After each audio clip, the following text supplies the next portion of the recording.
Welcome to Let's Talk Near Death, the podcast show that talks about life, death, and experiences somewhere in between.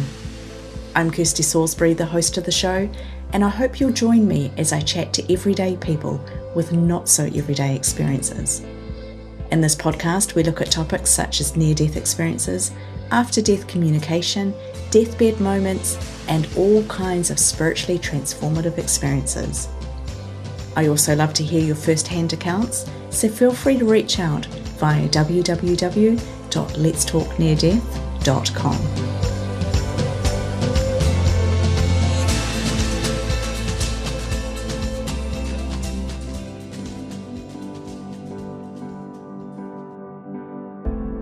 And what we found was that the vast majority of people, nearly 90% of people, were having very unique experiences. And we actually measured realism, and it was 10 out of 10 for most people.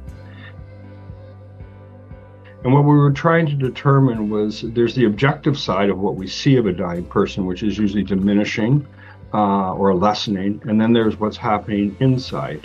Dying obviously changes your vantage point and your perspective and perceptions. What was that like? What were they actually experiencing? And what we found is as they got closer to death, they were having increasingly intense dreams or visions. And the themes changed. As you got closer to death, you were more likely to see people who you knew, who you loved, and who had died.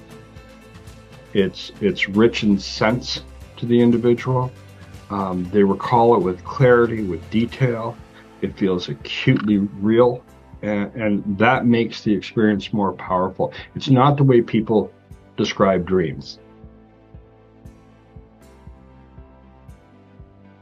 In the continuity and the connectivity between lives that's real, that it has meaning. So even the people we've loved are not lost in the sense that they're there and accessible to us. Hello, kia ora katoa. Welcome back to season 13 of the Let's Talk Near Death podcast. I'm Kirsty Salisbury, the host of the show, and I'm so excited about the amazing conversations we've got coming up, delving into the topics of deathbed experiences, what it's like to die, what it's like for the people around those who are dying, what happens, what some of these things might mean. So juicy, and I can't wait. Today, we're in episode 2 of season 13.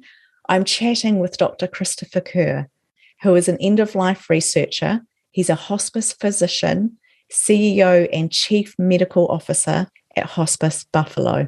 He's also the author of his book, Death is But a Dream, Finding Hope and Meaning at Life's End, which is based on his extensive research with hospice patients and their families, and it validates the powerful dreams and visions that often occur in the dying process.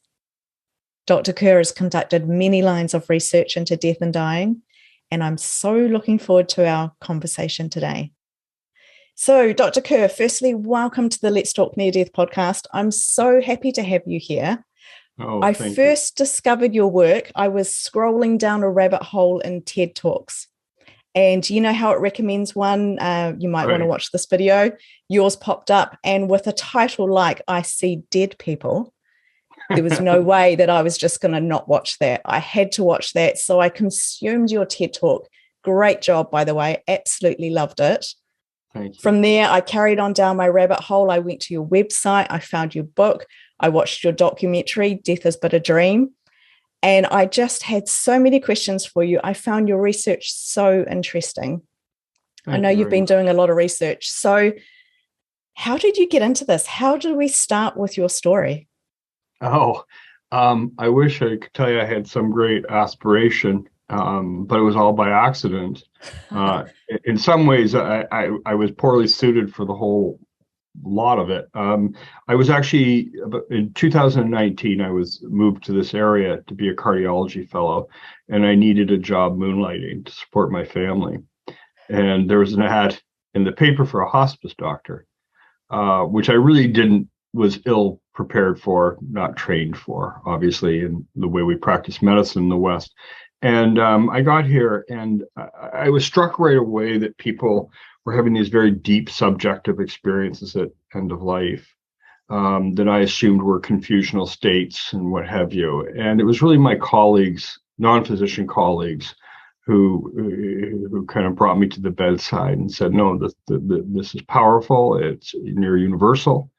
It has meaning for the family, for the patient. And what happened was I quickly learned how meaningful they were. And I was trying to teach students, residents, and there was such reluctance. We live in an evidence-based time. And there was, of course, a lot written about these events in the humanities, but very little within medicine. So that's why we did the research, was really just to make the case to our clinical colleagues that these needed to be validated, put in some sort of clinical context, certainly not dismissed. And it's really by accident. What happened was I didn't get a lot of, we started publishing, we have 7 articles published to date, didn't get a lot of response in the medical community. But when I hit the non-medical community and ended up in the front of the New York Times, Washington Post, Psychology Today, and kind of went around the world. So there's a story within that, which is that to people who are experiencing end of life and their loved ones, this has enormous meaning, but less so on the provider side in medicine. So what sort of things were you finding out in your research? What were you seeing happens at the end of life?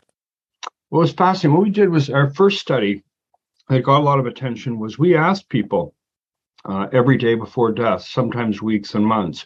We completed a survey, and we also had open-ended interviews. And what we were trying to determine was there's the objective side of what we see of a dying person, which is usually diminishing or lessening. And then there's what's happening inside.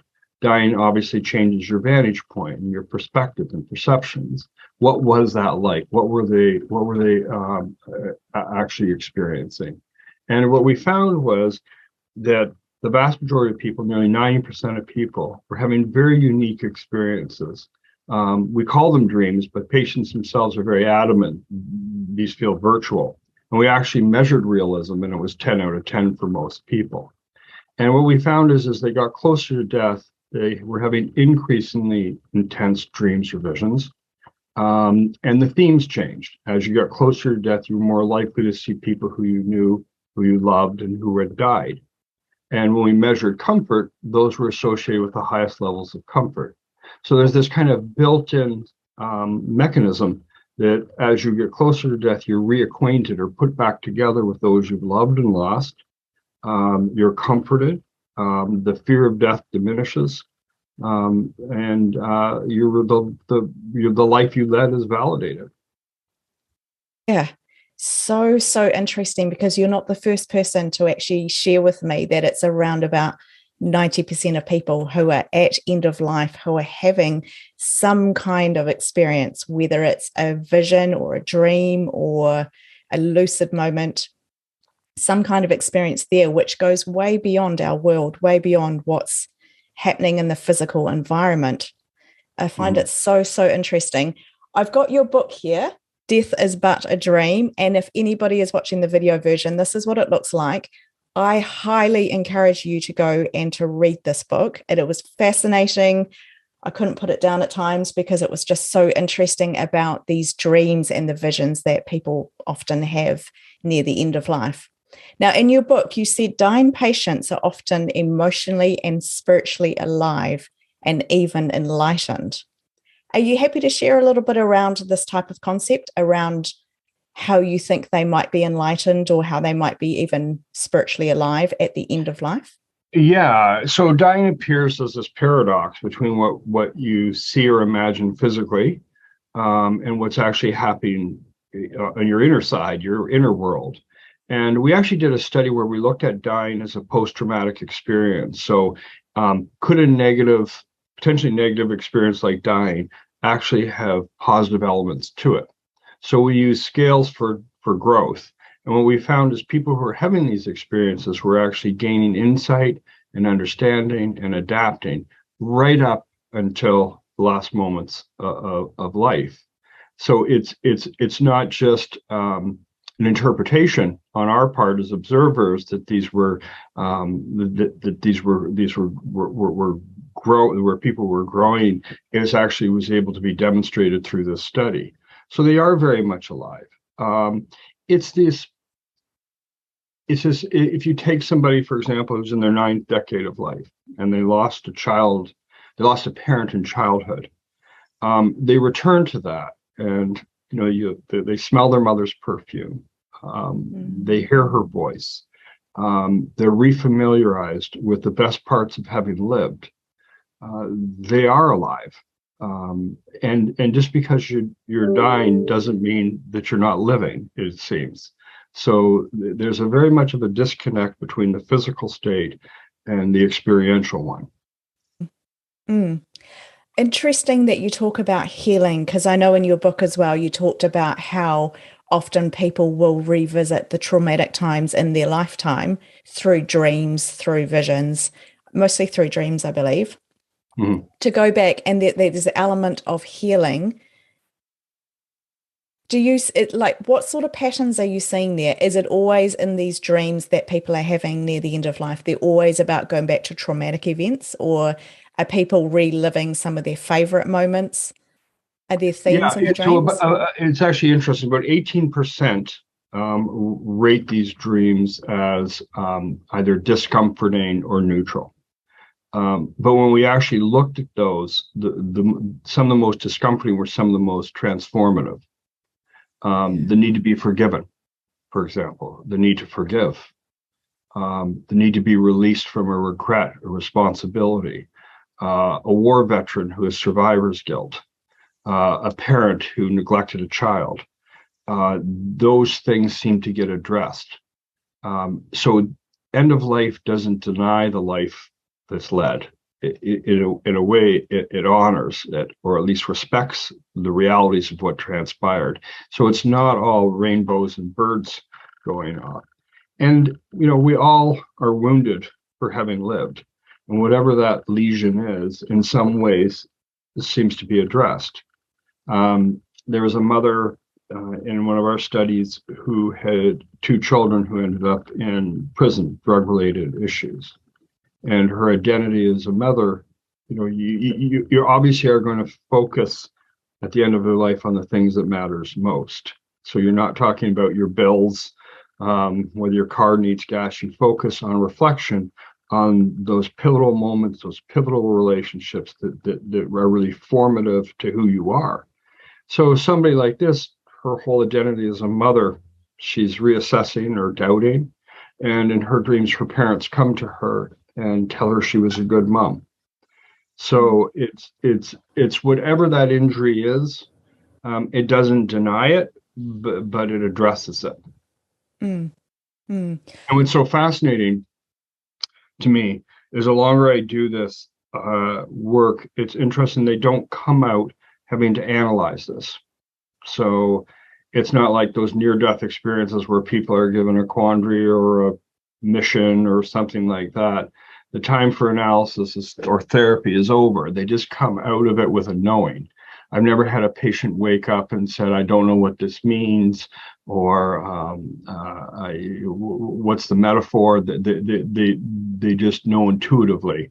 It makes sense to them. Reacquainting with a lost child, for example, it is what it is. And they're just given this familiarity and this peace that is just known to them. I love that. I think that's really beautiful. I love how you talk about it's healing, because I think often we think if somebody actually dies, there's no way, if there was any conflict or there was anything happening there, there's no way to resolve that because they're gone now.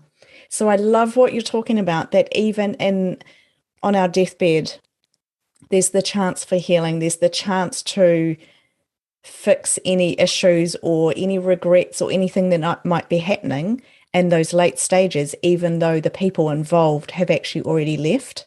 I just think it's beautiful. There's something about that really warms my heart, that it's like it's never too late. It's never too late to fix these issues. And in my line of work, I've done some coaching with people, and I help people to resolve regret and help people struggling with concepts of death and dying and loss. And, often I'll say, okay, we need to maybe write a letter to the person who's died. And I think I even did this with my own father when he died. sat down and I wrote a letter. And there's so much healing that takes place in that. But you've taken it to another level where you're saying that even having a vision or a dream, there's so much healing that can take place in that. So I find that really reassuring, really beautiful. I'm curious to know, you say that they go through these experiences and they come back with clarity. It's not questioning what just happened. They're very lucid. I guess they've got a lot of insight into what just happened. How likely are they to talk about these experiences? Oh, it's really interesting. It's highly individualized.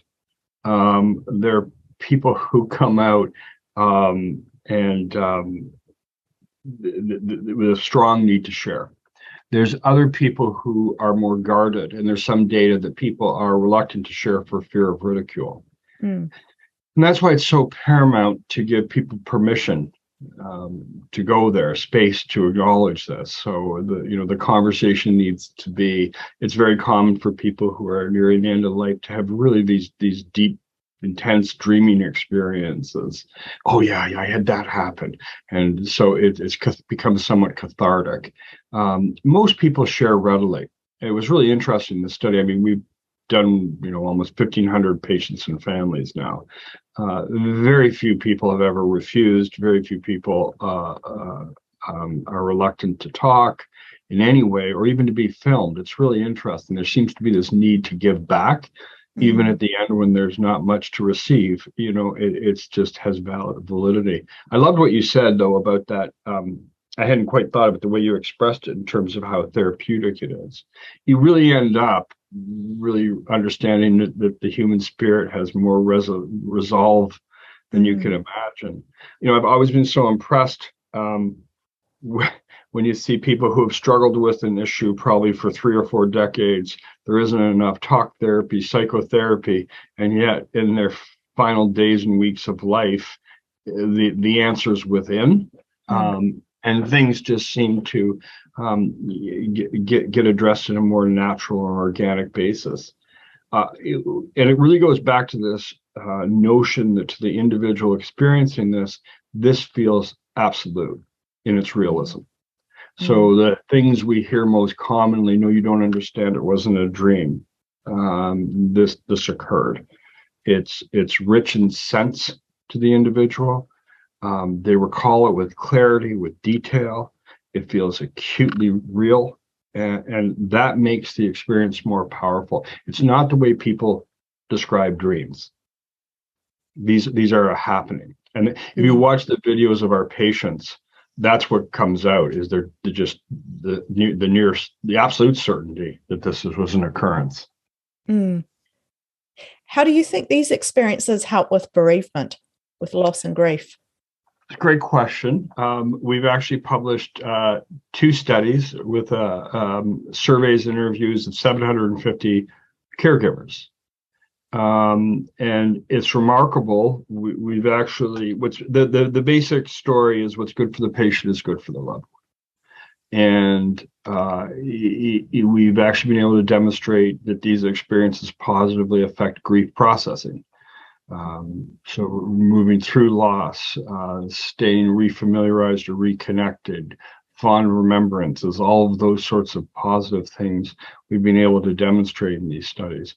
What it often does for the loved one is it redefines the dying process of something of finality and emptiness as to something actually rich. And oftentimes there's a connection to the bereaved person. Again, so a daughter looking at her mother who's seen her mother. So it tends to bind people in ways that, again, are more life-affirming. And how do the families tend to react or respond to their loved ones saying that they'd seen people who had passed or explaining these visions? It's great. It's rarely off-putting. A lot of people seem to understand intuitively that this just makes sense, that, their mother would be reacquainted with her mother. Sometimes there's a role clinically for this to be explained or at least given permission, because they may assume this was drug induced or this is mets to a brain or something like that. So saying that, this is common and typically very comforting, that gives people a little bit of permission to get closer to the bedside and engage in it and find value. Mm. That's really great to hear, because I would have probably thought that there would be more family members saying, oh, don't be silly, that didn't happen, they died years ago, or I guess not being so accepting of that. So it's so great to hear that there's an intuitive response there, Yes. and that it's Yeah. bringing that healing, and it's helping the bereaved, it's helping with grief and loss, and Yeah. And again, everything it goes with connects it. between people, whether they're here or not. So it Yeah. tends to matter. And there's no confusion for them, is there? No. There was a few reasons why our work was important. It's not particular. Our findings aren't unique. They've been described throughout time and throughout cultures. It was important that we did a certain things right, like rule out confusion. So these are university approved studies. You have to sign consent forms. We had to screen for confusional states before we ever interviewed everybody. And if you watch the videos, they're as cognitively as intact as you and I. The other thing that's really important, delirium or confusion near the end of life is very common, but we're not interviewing people in the minutes and hours before death, where things like a deoxygenated brain are very real. We're doing it in the days and weeks before death. So no, we ruled out confusion. That's again, one of the important things I think we did by doing this as a formal study. And then of course, videotaping people. Yeah. You can see it, can't you? You can tell if somebody is confused or Oh, yeah. unsure. Yeah. Yeah, totally. Yeah. Yeah. Man, it's just so interesting, isn't it? Yeah, it's funny. The videos were done because we knew the doctors would be, again, it was done for a medical audience. And we knew that there'd be skeptics to the very end. And so we thought, oh, well, we'll start filming people so you can argue with the patient kind of thing. And that became the footage for the Netflix special and documentary, but it was really meant for a medical audience. Yeah, I love how it can turn around, how something can be for a set reason, then actually it's almost like the universe has a bigger purpose for it, or there's something bigger picture going on behind the scenes that ends up Oh, being yeah. for another Yeah, we reason. Yeah. were holding the wrong end of the stick. And I actually sat on the study for 10 years thinking nobody would ever publish or be interested in it. Oh my goodness. Yeah. Yeah, no, it's fascinating. So how is your research being perceived within, you're talking about other doctors, medical professionals, how is it being perceived by them as a body of research? You know, I don't think particularly it doesn't necessarily resonate. I think there are doctors who get this to their bones. You'll talk to a cancer doctor who sees this all the time. A lot of the doctors who actually this resonates with have actually experienced it. So they've witnessed somebody in their family who they've loved. So it's more personal. I'm not optimistic on changing the minds of the medical community, but I think it does empower the caretaker and the patient and give some hope. I think if you look at the TED Talk site, what's most fascinating is the comments. They're far better than the talk. There's thousands and thousands of them, and they're sharing their experiences. So I think this needed to be contextualized. It needed to be clinically validated. So I think it's extremely meaningful for people, whether you're in medicine or outside. And I think people want to reclaim dying as less of a medical phenomenon, more of a human one. So I think it matters in that sense. The time is right, people don't want the doctor's death. So. Exactly. Within the medical system, maybe it's a little bit different there than what I perceive it to be here. Death is sort of seen as, I don't like to use the word failure, but it's like things went wrong. Yeah. No. Death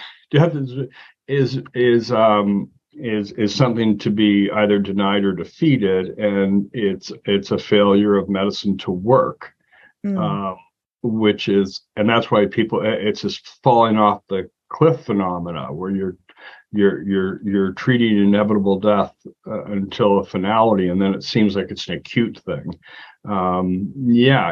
It's a medical problem to solve.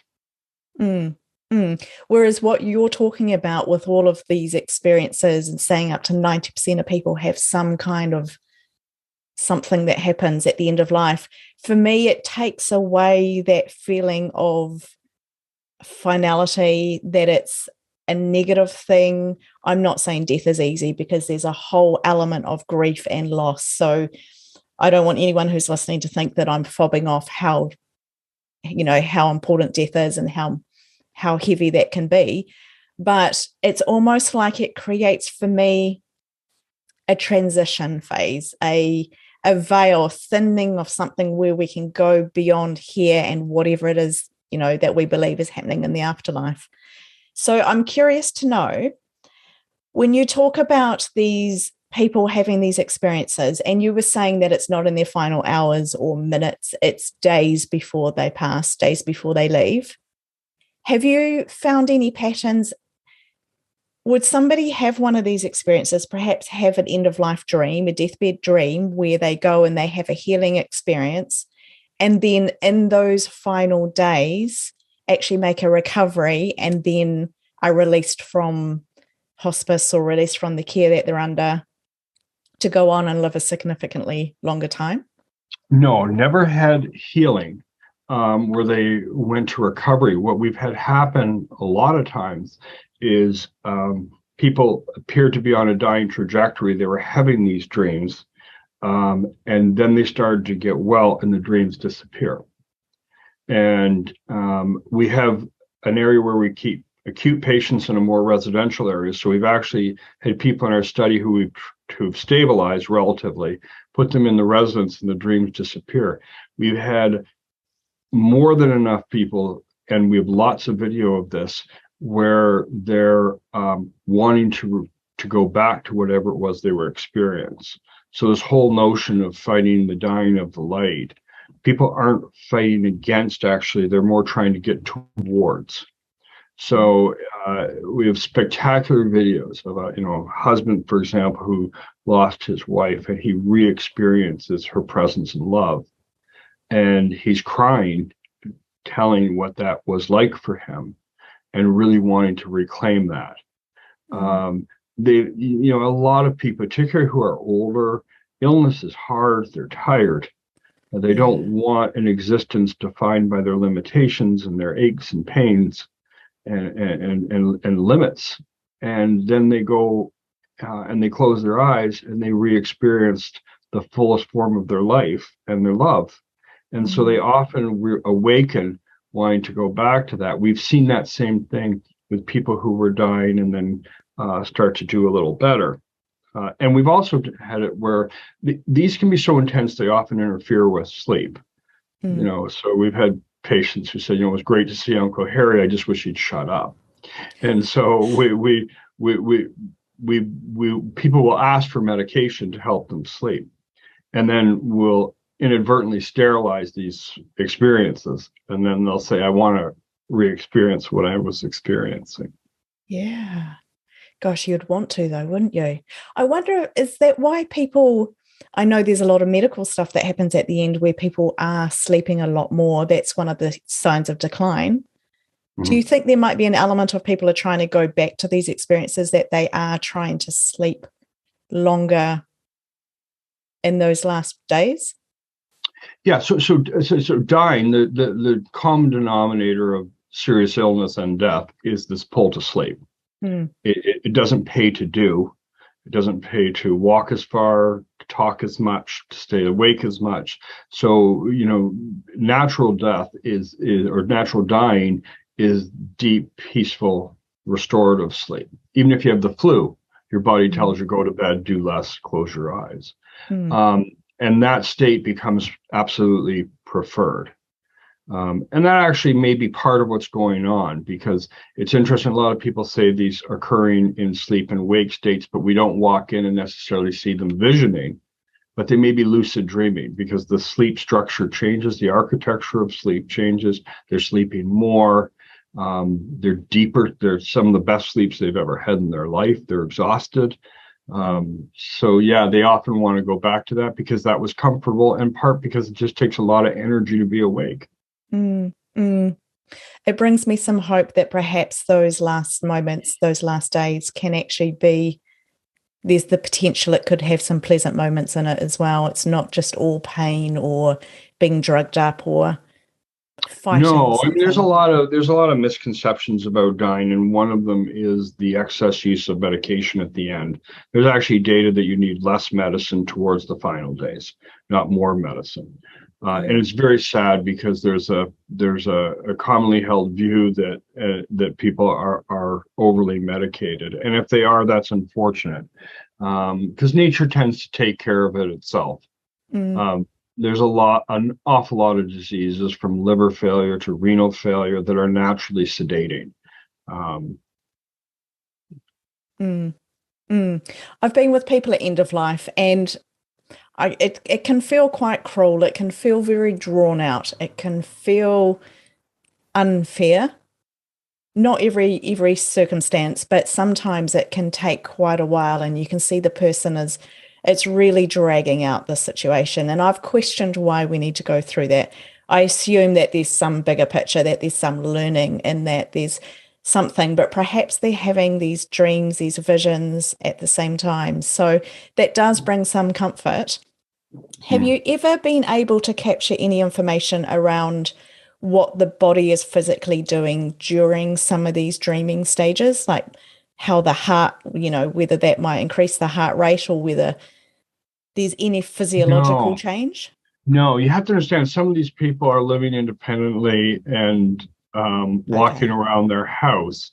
I'm sure there is towards the end, and there was an interesting anecdote that was shared around the world probably last month, where they were doing an EEG study, a brainwave study on a seizure patient, and he started to die during the process, Yeah. and his brainwave activity, the part that rekindles memory, actually increased as he was dying. So they inadvertently captured brainwaves of somebody who was dying.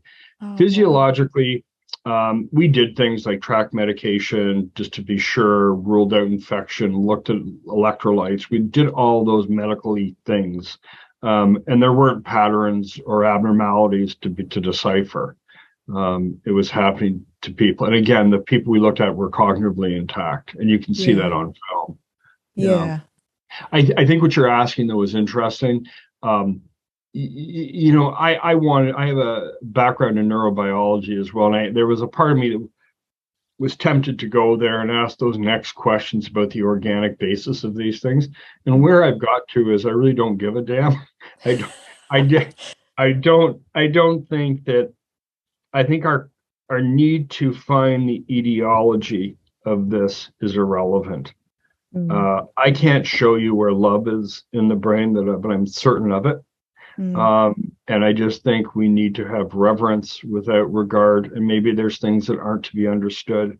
None of us have died. Even people who had those near-death experiences are qualitatively very distinct from what we're finding in our results. So actually dying and not coming back, none of us have done that I Mm. know of. So I Mm. just, no, I haven't. I just gave that ghost up, I think, and just let it be for what it is. Mm. Mm. You've done quite a bit already. You've done quite a lot of research. I'm amazed by how much stuff you've studied and all of the different pathways you could go down. I think it's fascinating. You said that Yeah, you got into this right at the very beginning. You said you got into this by accident, that it wasn't yes, something you planned to do. It kind of just happened. You got this job within the hospice to moonlight to support your family, started the research, started looking at this information deeper. I'm curious to know, has this shaped any spiritual beliefs or thoughts, or how do you think the way that you look at life and being alive in the world has changed from when you first started to where you are now? oh, that's a great question. It's a big one. Yeah, I'm kind of a good guy to be doing this because I'm like the last guy into the church. I didn't have any, desire to go in this direction. Yeah. Spiritual stuff tends to make me uncomfortable. I don't have a religious affiliation. I'm pretty vacuous all the way around, I guess.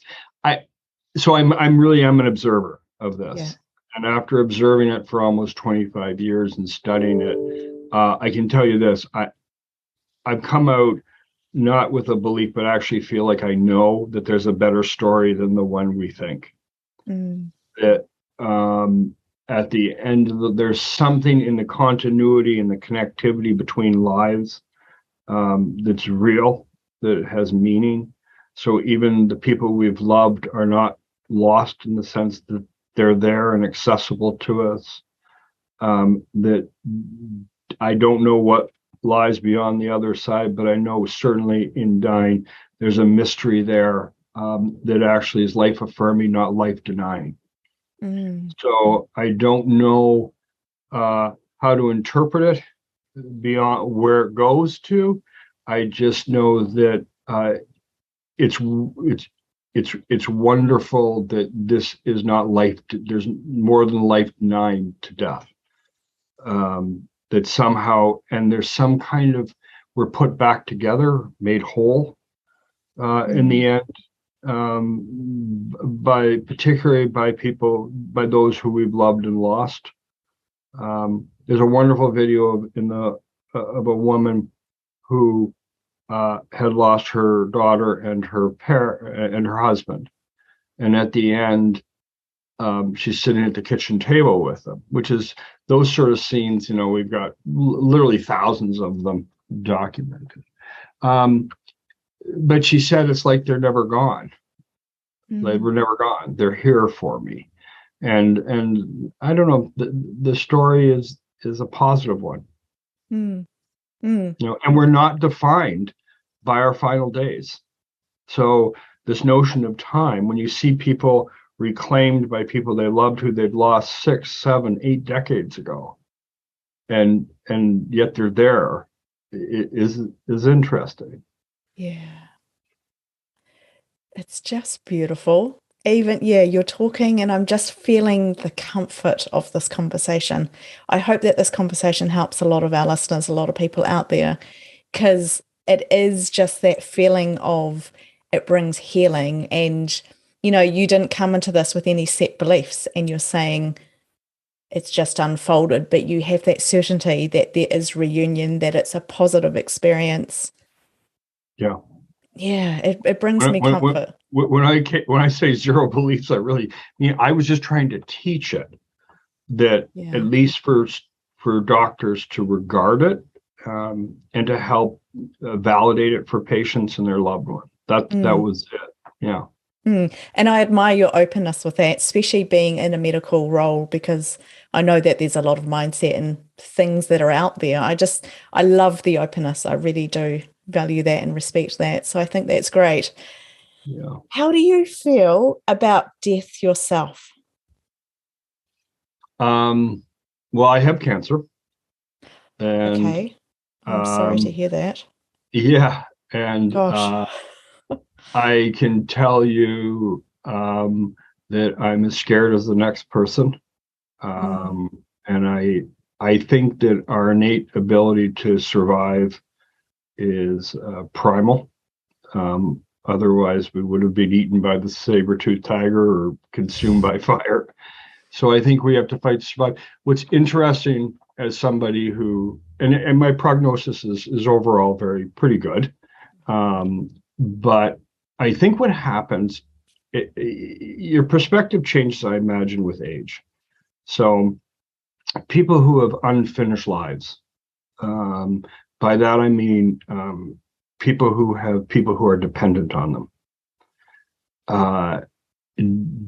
Death is not welcomed because your work isn't done. And so I have children, and one who has challenges. So to say I'm fearful, it's less about self. And I think anyone who's been a parent can understand this, is that it becomes less about you personally. It's less of a concern in terms of the lives that depend on me. I'd fight like hell. So it hasn't changed. I guess when I think about those dying process, it certainly has changed me. I'm not actually as fearful. But the prospect of leaving the people who need you is horrific. And you see that. You see people who welcome death in their later ages. Everyone they've loved is lost. And my mother's 90 and dwindling rapidly, and it's horrible to see where somebody like that is, where they're the maternal nature of her is so powerful, yet she's so helpless to act on it. So the dissonance that's created for her is probably her greatest ache, that she can't do for whom she wants to do for. But dying then is very different at the 30-year-old or the 40-year-old or whatever. Yeah. It's interesting because I take care of children, and they do this with so much more grace. It seems like, because they don't have the same concepts of mortality. They just know what is. And we wrote a paper actually on children at the end of their life, and even though they didn't know someone who had died to come and bring them comfort, they knew animals that had, even if it wasn't their pet, it was their neighbor's pet, and or a grandma's pet. And they returned to them in life. And in the videos of the children, two of them used the same language when asked the meaning of it, and it meant to them that they weren't alone and that they were loved. And they saw the animals return to health. And they don't draw the same boundaries between the imagined and the real, or the animal and the human. So they were given the same message of reassurance and peace. So it's really remarkable to see. Oh, again, more comfort. That's really reassuring, isn't it? Because even with near-death experiences, when we've talked to a lot of people, they feel like they're met by people, that nobody dies alone, that everybody has a welcome, whether you want to call it a person or a committee or a team. And I've asked the question quite a few times about children, because children often haven't experienced much death. They haven't experienced much loss. It depends on the circumstance, obviously. But I love the idea that animals are involved, that they're not alone, that there is always someone there. There's always something, someone, just to bring the love. And animals bring us so much love, don't they? I just think animals are amazing. It's just it's almost love in a pure form. And they're on video. They're really truly remarkable. And the other thing that was interesting, in several instances, the concern was, how to tell a child,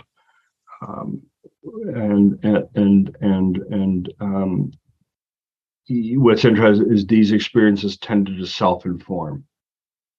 And we've seen that with adults. So the doctor may not have had an honest or fully transparent conversation, or inept at prognostication, whatever the case may be, but the patient is having experiences that inform them. It's beautiful. It really is beautiful. Yeah, it's this idea that I'm the longer I do this, the more I'm convinced, where medicine ends, kind of nature takes over. So we can delude ourselves all we want, but in the end, fear not, kind of thing, because there's other things that will override either our best intentions or our false hopes. Yeah, no, I like that. Are there any particular stories or things you can remember throughout your research and your work that you've been doing? Any particular ones that stand out, or any themes or messages that you think are relevant, like stronger than others? Yeah. I'm always moved by a number of things. One is, I think, people who have lost children.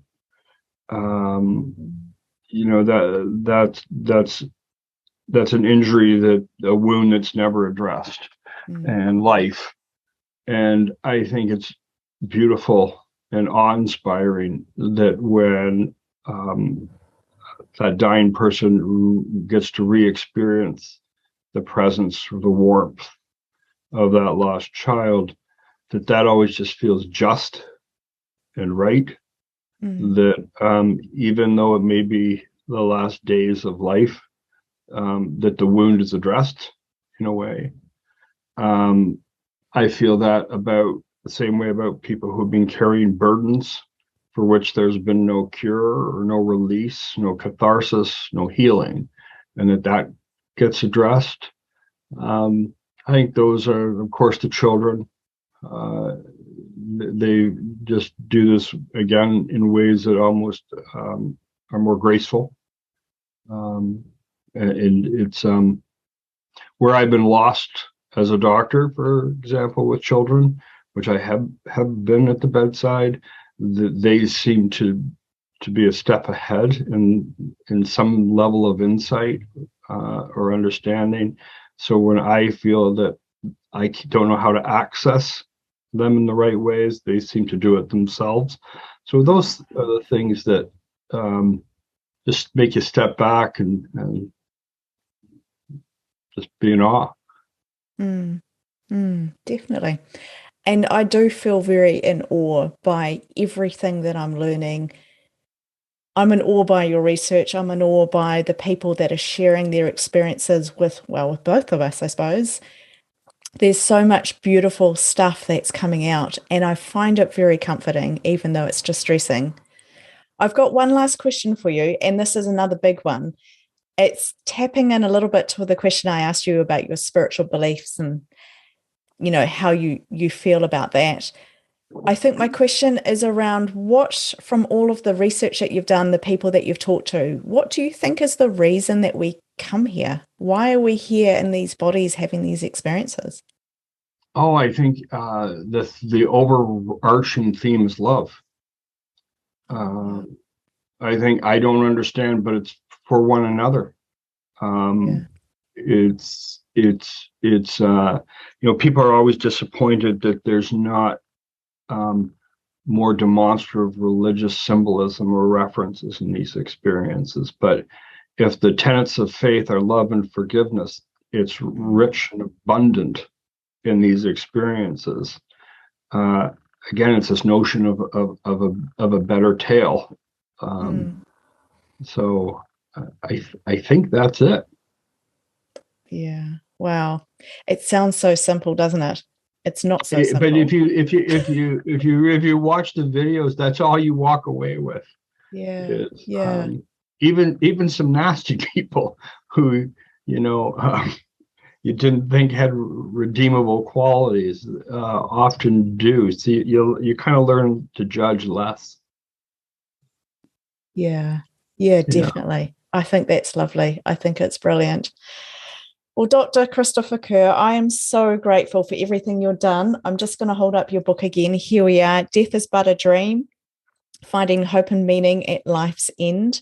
Fantastic book. Has opened my eyes to so much stuff that might take place when we're at our end of life. And it's been so good to chat with you and to understand that we're not necessarily talking in the final moments of death, right as that transition's happening, that all of these things can take place leading up to death in the final weeks. How far back does it go? Could it be months before they die? Yes, that they start to have these experiences? Yeah, we've gone up months to really, we wanted to catch, it's a process, and we wanted to catch the temporal changes over time. Yeah. And people are likely to have multiple experiences, or is it one and then the healing? Tend to have multiple experiences, yeah. With the same people, so maybe they're visiting their childhood mother who died, or yes, something. Yep, and they transition over time. Yeah. Oh, I love it. It's beautiful. Go and check out the TED Talk, I See Dead People. I'm so grateful that popped up on my screen saying, recommended, watch this next. I'm glad, we got to meet. Thank you. Yeah, it was brilliant. I now want to go back and read the comments. I know I read quite a few when I was in that rabbit hole, and then I went somewhere else and somewhere else. Oh, they're spectacular. I love it. It's fantastic. So, Dr. Kerr, thank you so much Thank for your you. time. I greatly appreciate it, and thank you.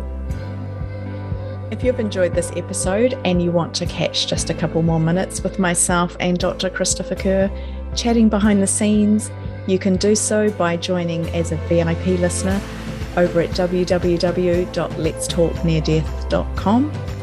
I'm going to be chatting with him about his cancer diagnosis, about how he feels about his work, the impact it's having, whether there's an element of purpose. Plus, as a VIP listener, you do get early access to episodes, plus some other events and goodies behind the scenes. Feel free to check that out via www.letstalkneardeath.com. See you soon.